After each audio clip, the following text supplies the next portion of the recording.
Hey guys, Augiesaint here and welcome to the channel. Hope you guys are having a fantastic day, and it's that time of the month again. It is the roster update for April 2023, I think it is. The month of Belshazzar, and a lot of honing has happened since the last one because of the, needing to get the hard 1540 and then ancient gear and all that cool stuff. So this is probably the biggest change over like 1 month from last month's one. But we're going to get into that and cover everything like we usually do. If you guys want me to add some other things to these videos, let me know down below in the comments. If you guys like these videos, drop a like on them.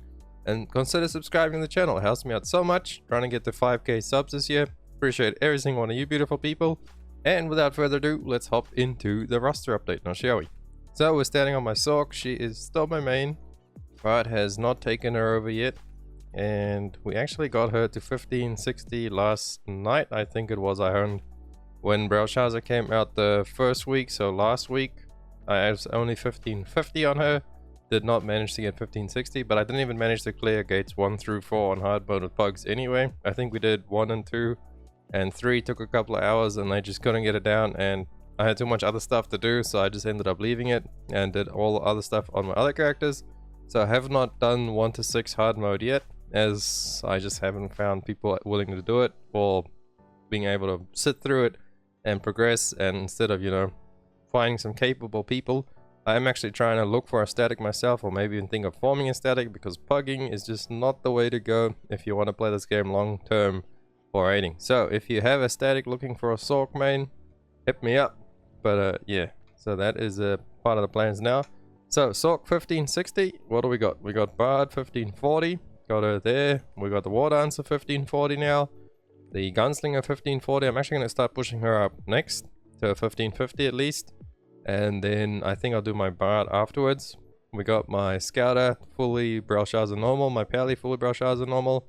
Because of the change where we got all those horns. I got like 70 or more horns on each of them. So I ended up buying their last piece so I could have them fully in Belshazzar gear.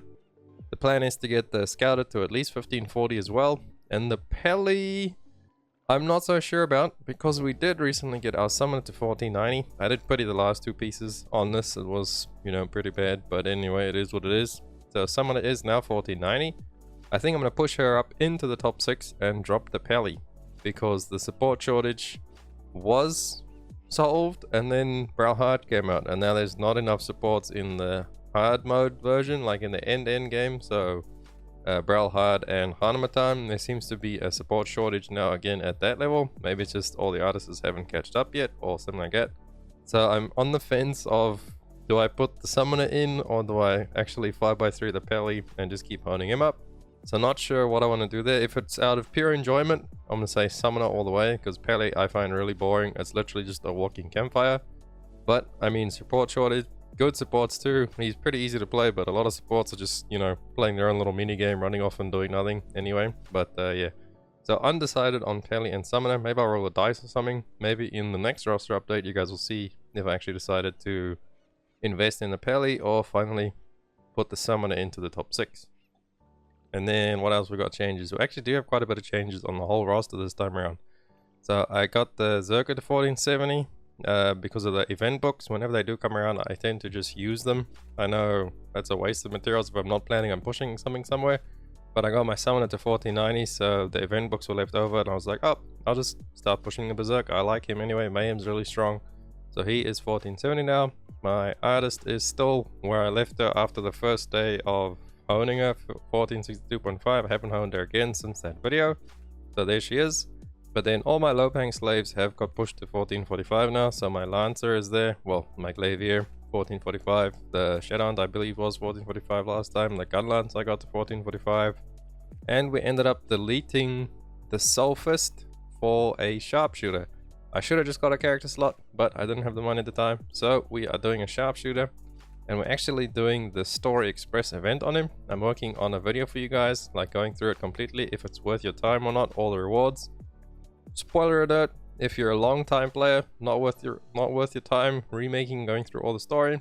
If you're a newer player, sure, because it's a free character.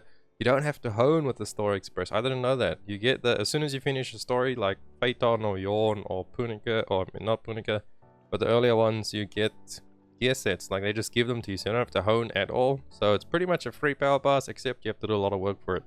So that's where we are on him. Whenever I feel like it, it's probably been about two weeks or so in progress with this guy. So yeah, it's taken me 2 weeks to get him to Phaeton, just because you have to literally go through the whole story. You can shift G skip a lot of it, so it's a lot faster. And I don't do it every day. I think I've played it like 3 times. So in 3 settings, one day, another day, whenever I felt like it, and got him there. So that is what our roster is looking like now. Future plans. Sork, I want to get her to 1580 at least for a Khan, to be ready for a Khan one day. And then I'm probably going to start pushing a Gunslinger and the Bard. Like, those are my top 3. Those have always been my top 3 for a long time. And then the Scouter definitely, but the War Dancer and the Peli are up for debate. Still up for debate, I know. I did get some more found love for the War Dancer. I invested her gems a little bit. Oh yeah, I got all her gems, level 7 plus 1 level 8 gem. She is 5x3 on ESO as well. The 3 spender build I'm playing on her. And yeah, it's fun but annoying sometimes. But yeah, she's still up for debate. But right now the Peli is, he's going to the chopping board, so we'll see next month what happens with him if he actually gets pushed up. But then why I say these 2 up for debate is I want to actually play Aeromancer as well. So what might end up eventually happening one day down the line is my main 6 will be these 4 plus Aeromancer and Summoner. So these 2 are possibly going to get dropped. The Scouter, I like him too much. He's really fun and consistent. I MVP on him actually quite often. And yeah, when I'm playing, like, you just have to have a lot of uptime in a Scouter. That's it. The damage is not bad. It's not good. It's not terrible. It's good enough. I have a level 9 damage gem on him too, by the way. Took me 1 roll of silver to actually get the one that I wanted after upgrading 3 level 8s. So I got double lucky on the Scouter. So he's like my lucky charm right now. He got his damage gem level 9. 1 tap on the silver. Bam, done. So he's not going anywhere. These 4 will probably never change. These 2 up for debate. Anyway, that is what my roster is looking like. Collectibles, we've been doing a little bit. I think Island Soul, yeah, we got another one today actually. I finally finished the Pato questline. So I got the Pato Island Soul. My long-term goal is to get, let's see, 90. Possibly 90 or actually just 85 for that secret map. I think 85 is where I'm going to aim for. But if we play the game, keep playing it long enough, we'll probably eventually get there anyway. But yeah, 85 is what I'll go for just for the secret map stuff. To start finishing off more collectibles. So nothing changed there much. Giant's Hearts. I got the Nineveh one finally. And I've been talking about that for like 2 months. Each freaking update I do. Nineveh one is one of these. I don't know which one it is. That one. Whispering Islet. Nineveh. Yeah, there where it is over there. So we got that one. Now we only need to do the Shadow Moon Market. And then the last one you get from a quest. Once you get this one over there. So I could technically go finish off the Giant's Hearts. I just need to do the Shadow Moon Market. So possibly finishing that one. Omnium Star, I believe there's a new one now that I don't know about how to get. Oh, there's actually 2 new ones. Cool. So what's this one? Field Boss. I think that's the Field Boss in Rowan. I haven't been back to Rowan after finishing the story. And there's no collectible points yet. Okay, so we can't get that guy yet anyway. So I can only get this Omnium Starlight. And I guess that's another Omnium Star to give you 9. And then 10 is the one that we can't get yet. So yeah, that is my Omnium Stars. Still the same. Masterpieces. Let's open like this. Masterpiece. I did get the new one from the tower. So I actually got my art aficionado. How do you say that? Nando's. Yeah, we'll just say aficionados. We got the aficionado one. And I got this painting. It's really good for crafting, by the way. So if you do have, what's it, like 42 masterpieces, go ahead and claim that for yourself. We're actually going to try and get this up to 52 one day to get this 20,000 gold over there. Since gold is pretty sparse these days and available. Probably going to go down in value later on. Also, blue crystals, pro tip, were cheaper when I checked a couple of days ago. Let's see what they're at now. If you have gold, just buy blue crystals. It's probably going to go up eventually. Yeah, it's already going up. It dropped as low as like 1400 the other day. I think like 3-4 days ago it was at 1400. So get blue crystals, you know. Just while we're there. Makoko seeds, haven't touched them. Ignia tokens, have not actually got another one, but I have started working on my rapport in East Luterra. I got Thyrane maxed out, so that's a massive one over there. And Cal's, I think I'm on the second to last level of getting him maxed out as well. Those are the 2 major ones there. It was between East Luterra and Punica, and on Punica I only really had Nia maxed out. when I did the math, it would have been less rapport for me to max out this one, since I had 2 or 3 other lower ones maxed out as well. So East Lutera, I will be working on this every day. I even set my Bifrost at Waves Report over there to go speak to Cal's and do his stuff every day. I'm actually maxed out on gifts that I can give today. Otherwise, I would have probably maxed him out as well.